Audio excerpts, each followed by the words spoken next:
So, we're going to talk about mutual inductance, transformers, magnetically coupled networks. These are all some of the phrases that we will call this.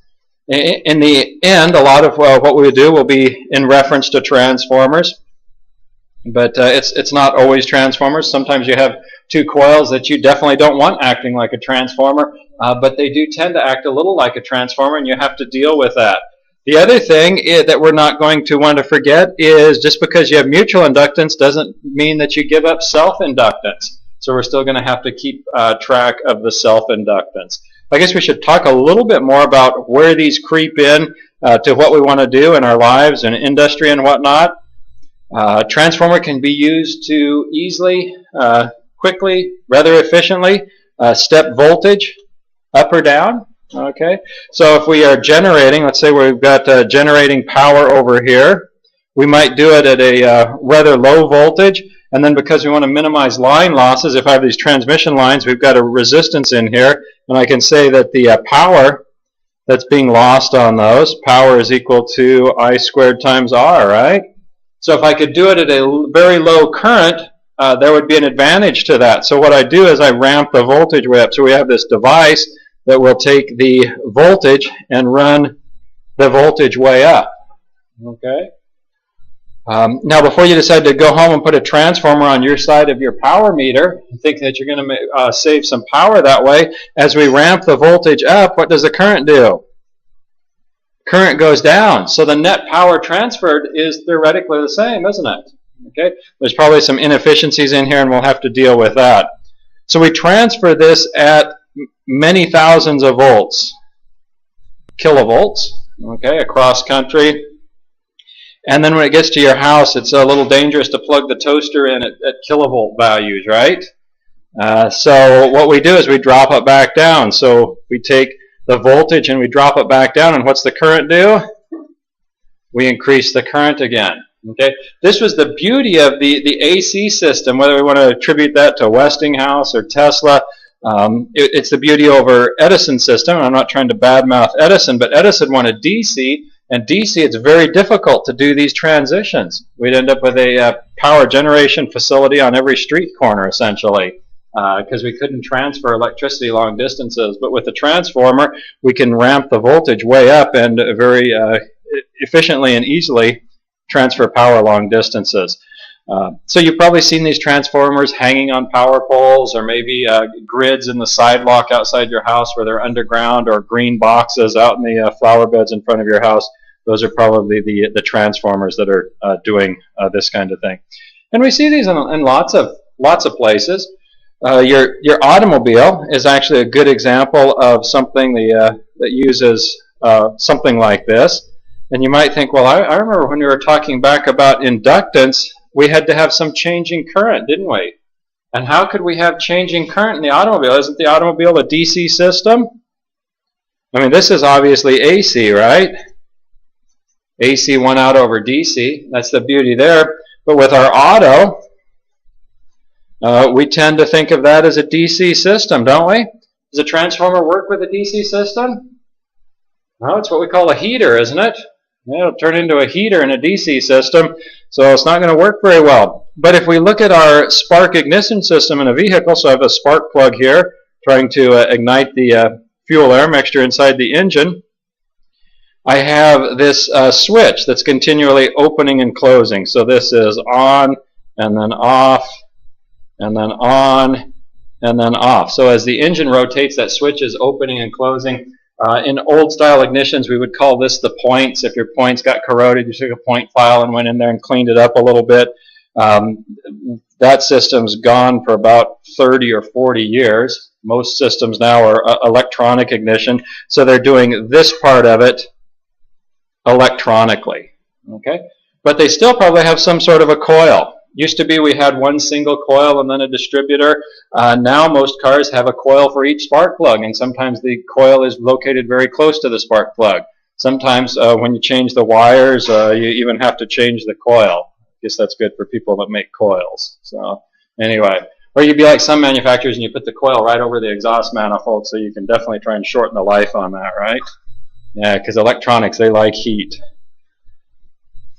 So anyway, while we think of this as a DC system, it's really not a DC system in that it's turning on and off, right? So it's on and off. And kind of an interesting thing here, we even have a capacitor. So you've kind of got a bit of a tank circuit or an oscillator that's continually pushing energy back and forth between the magnetic field in the inductor and the electric field in that capacitor. And if you've ever worked on maybe a system like this in an old lawnmower or something, they'll call that the condenser. That's what that condenser is the capacitor. So we see these in lots of places. You've been affected by these, so it's probably worthwhile analyzing these. Questions with that? Okay.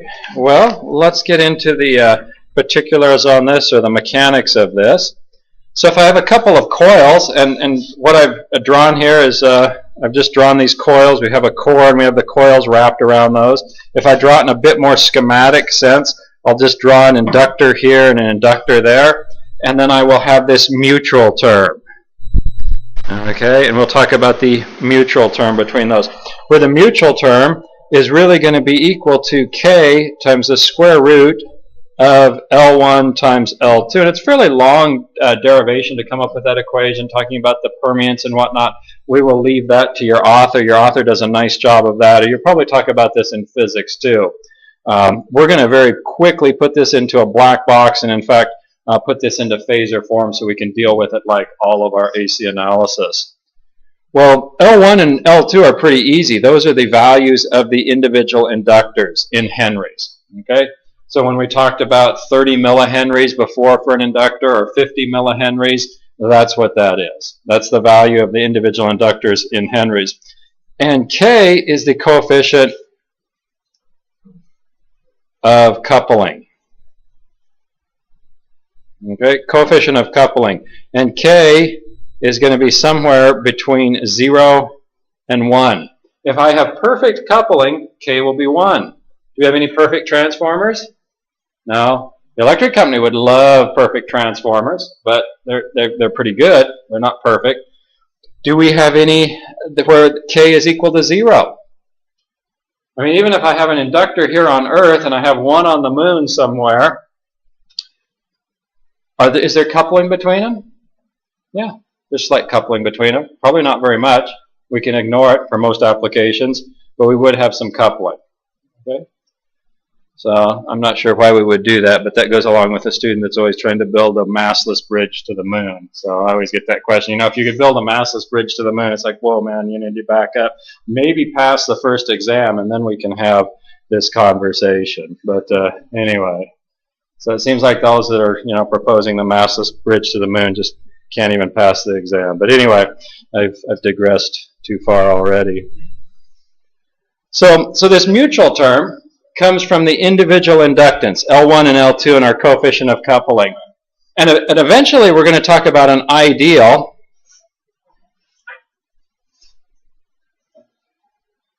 Ideal transformer where we take K essentially as 1. Okay? We'll take K essentially as 1. So we can talk about the mutual term, and then those of you that have done a little electrical before talk about the windings and the ratio of the windings. When we get to talking about ideal transformers, we'll talk about that. But the gist of it here is that if you have this current I1 out here, and we might call this the primary side, and talk about it then inducing a voltage in the secondary side, we could say that this voltage V2, and I'll write this in the time domain. Trust me, we're going to get into the phasor domain pretty soon, so we can make this a lot easier. But in the secondary, it induces this voltage here, V2, that's equal to M times di dt. Remember, the governing equation for a inductor was that V is equal to L di dt, right? So I've really just changed the L for the M term. Yes, so his question? That's the mutual term. That's the mutual term. M's the mutual term. Now, one thing I have to be careful of is depending on how the turns are. If I have a section of winding, and on the previous page I tried to, if I wind it like this, Versus if I wind it the other way, we'd expect it to behave differently, wouldn't we? So if I come in and around like that, did I get that? Yeah. Those are twisted on differently, and we would expect them to behave differently. So I have a big question here. Is that positive or negative? And we're going to have to deal with that. That's going to lead us into the dot convention. Okay.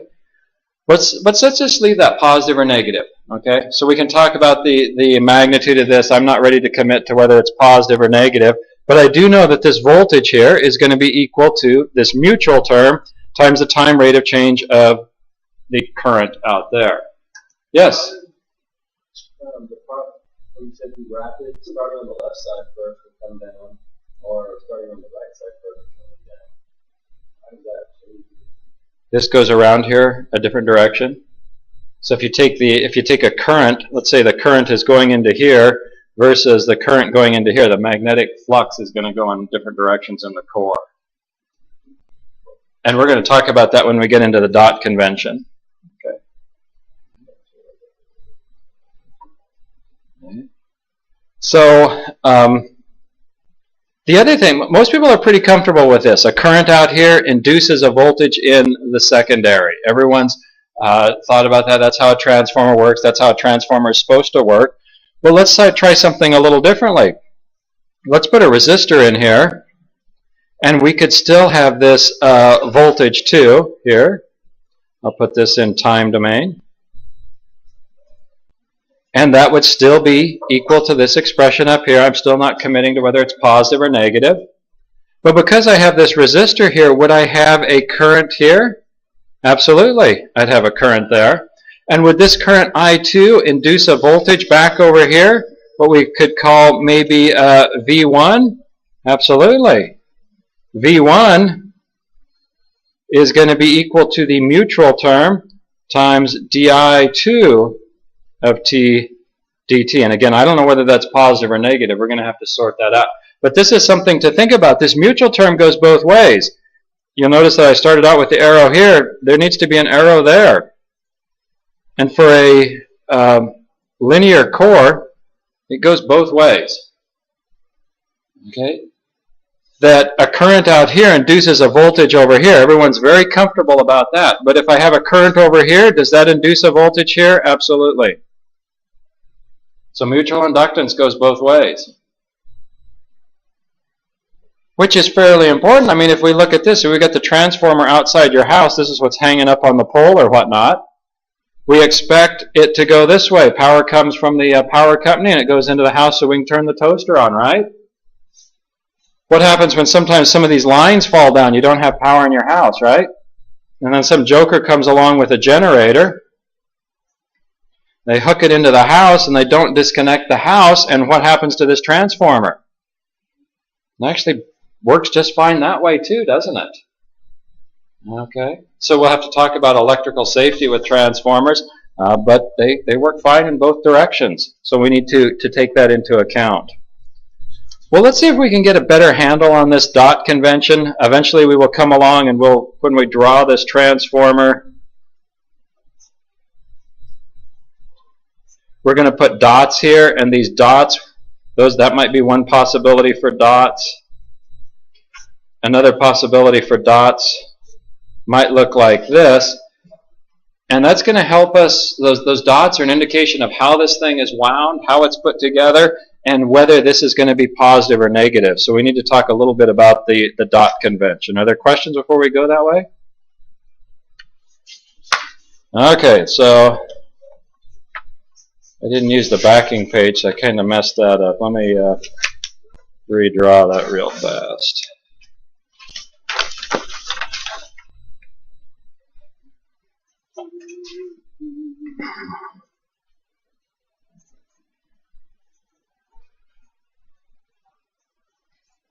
So I'm going to use a toroidal core. So that would just be something that looks kind of like an iron donut, pretty efficient core.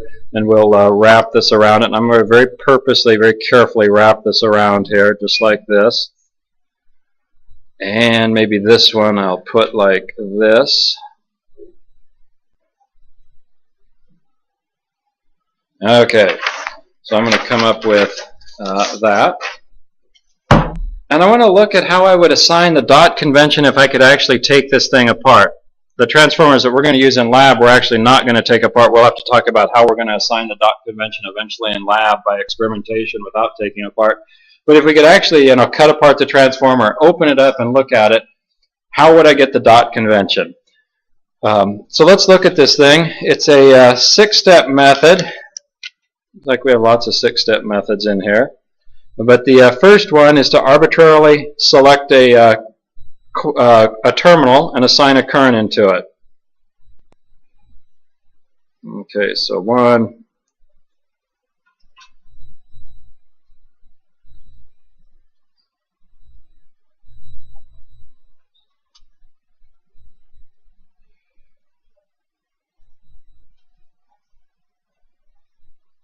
So I guess I kind of jumped again. We want to select a terminal and put a dot on it. Okay, so why don't I do that right here? So this is step number 1. I could have on any one of those 4, I could have done that, but I'll say step number 1 is there. So step number 2 is to then assign a current into that terminal.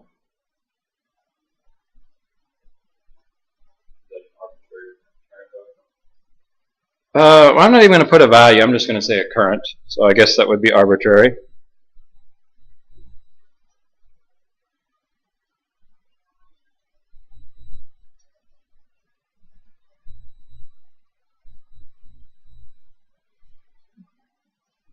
Okay, so I take that terminal and I'm going to assign a current into it.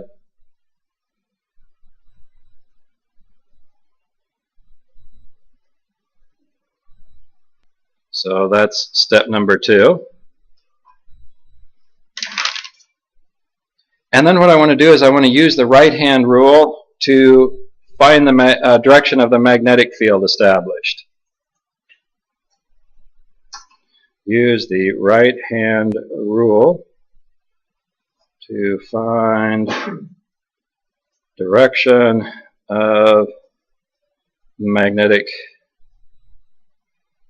field. Okay, so what we do is you take your right hand, you wrap your right hand around the wire, and you put your thumb in the direction of the current.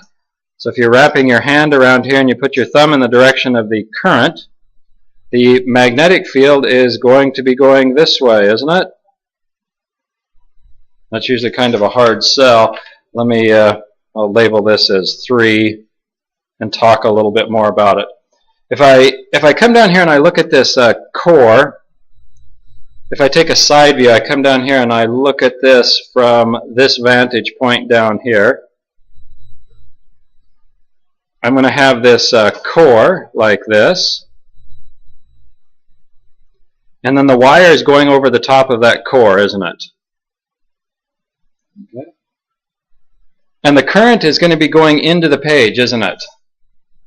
So if you take your fingers of your right hand, you grab the wire and put your thumb in the direction of the current. So over here, my thumb would be into the page and my fingers are going which way? The magnetic field is going like this, isn't it? So which way is that going to make the magnetic flux in here go? That way, isn't it? So that's how I came up with this arrow. Everyone's okay with that? So this is our right-hand rule. Okay, so now on to step number 4. Step number 4 is to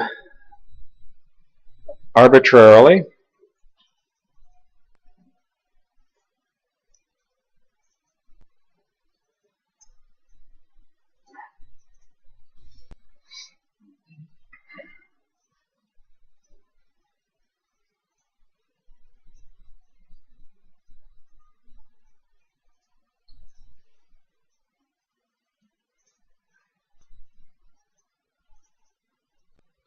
so I guess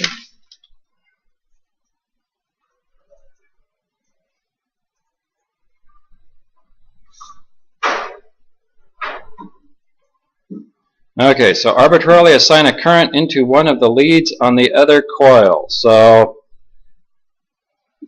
we could say that this was, what, I'll just take this one. I mean, I can't use this one, so my options are either on this lead or this lead, right? So I'll just take this. So this is step number 4. Okay. And then I want to use the use right hand rule to find the direction.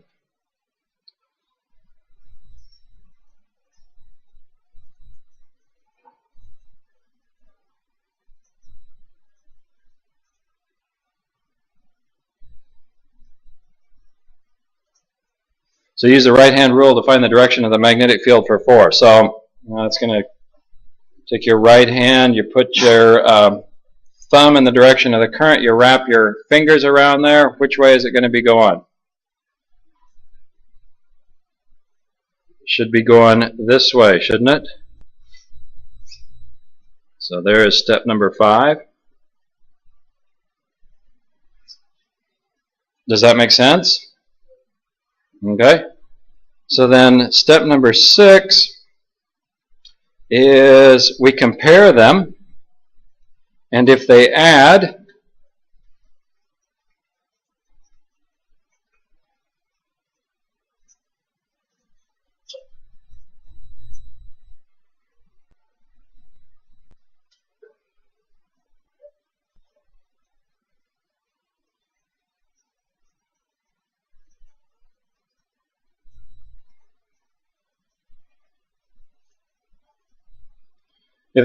put the dot where the current enters. So let's see, do they add? Yep, they're additive. They're both going in the same direction. So I'd put the dot right there. That's step number 6. Okay. If they subtract, they being the magnetic fields or fluxes,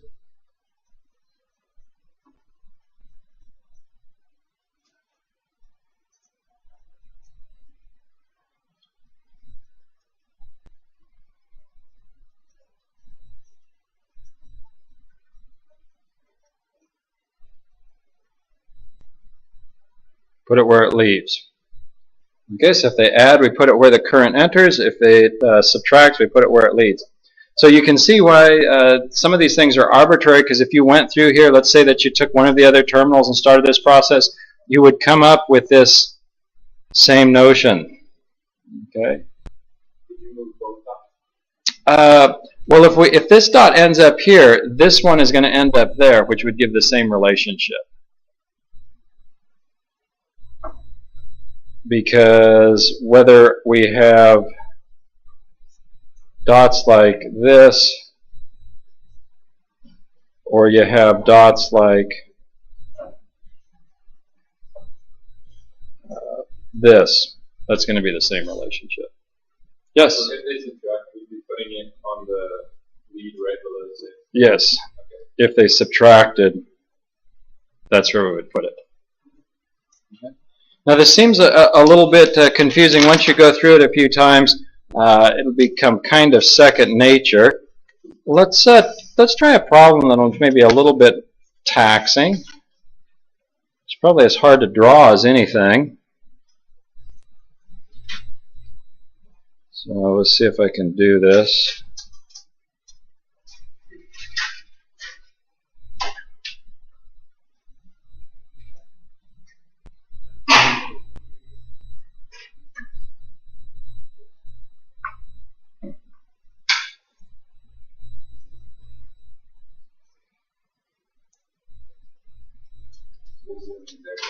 Yeah.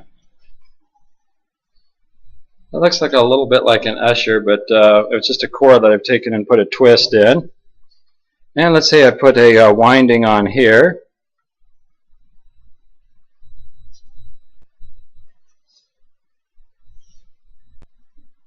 And let's say I put a dot right there.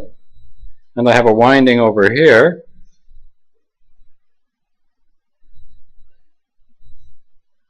My question is where is the dot on the second coil? Does it go here?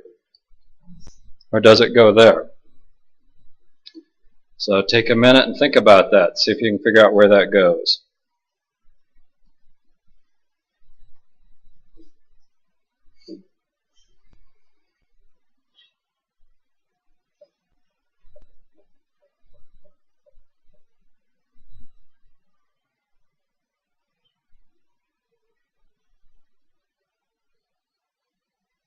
Everyone's waving around their right hand. That's good. I don't see any left people waving around their left. I had a friend that was right-handed, took a physics class that dealt a lot in this stuff, and for the final, he realized he never set down his pencil, which means he used the right-hand rule with his left hand. So he got to take that final over again the next term. Well, let's see if we can do this. We start out with a dot here, so I'll put a current going into this thing. With the right-hand rule, I'm going to end up with the magnetic flux going which way? That way, right? Okay. So what if I take and what do we do here? We come up with, we could throw a current in where? Maybe I'll put a current right here. Okay? So the right-hand rule, that means that my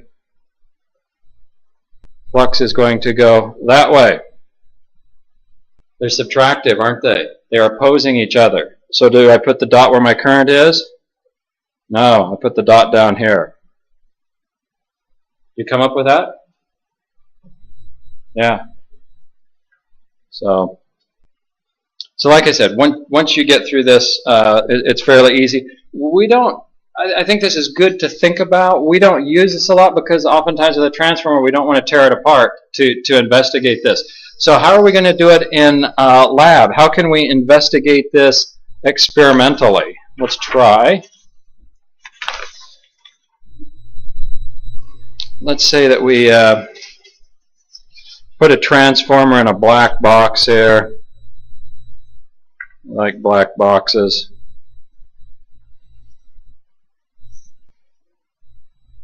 So it's all sealed up, and that'll be a little bit like what happens next week in laboratory. And what we could do, I mean, we're going to do something a little more sophisticated than this, but if we were really low budget, we could do this with a battery, okay, and a switch. This is a DC, I got to have a switch, right? If I just hook this up, it's not going to work very well. And then what I will do is I'll have a voltmeter, and an analog voltmeter probably works best.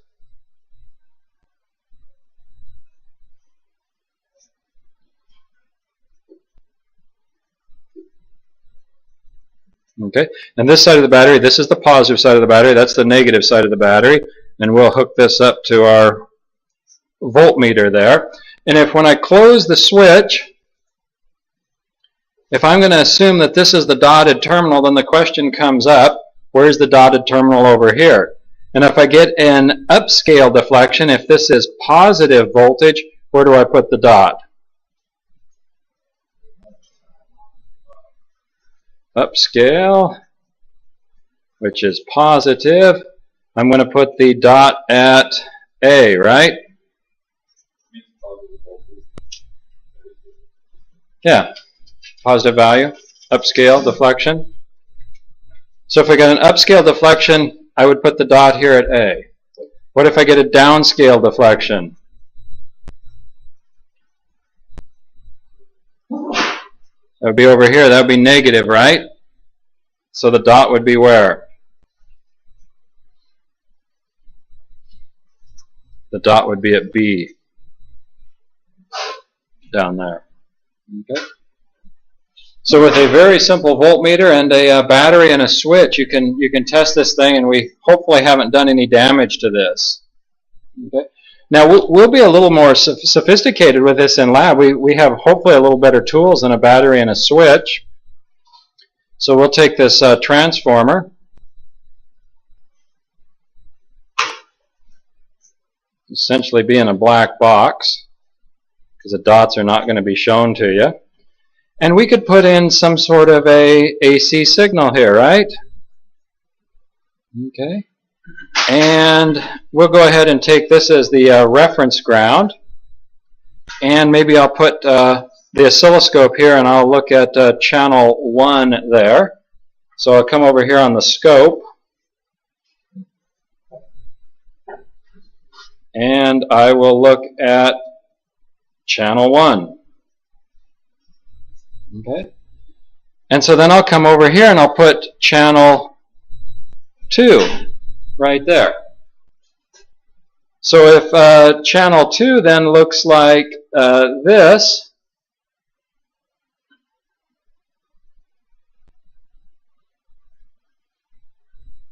where should the dot go? It would go up here, wouldn't it? They're in phase.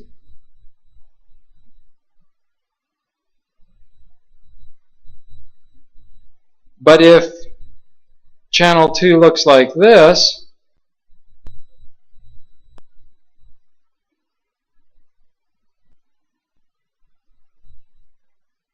where would the dot go?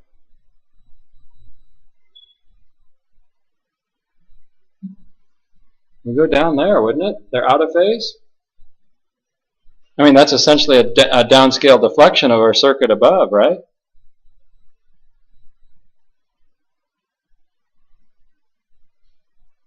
So if these waves are in phase, we'll know that the dots are lined up like this. If they're not, then we'll know that they take on this alternate arrangement. Would they be like that out of phase at 180 degrees?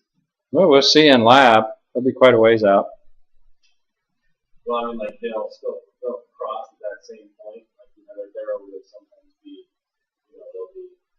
Well, it would depend on if you had a load out here where they cross and whatnot. But if you don't have a load, they should cross pretty close to the center. The other thing we have to think about is this signal here. If someone gives you this transformer, that this is an unknown transformer, we don't know whether it steps up or down. We didn't even till a moment ago know where the dots were. How much voltage should I put here? What should my voltage magnitude be?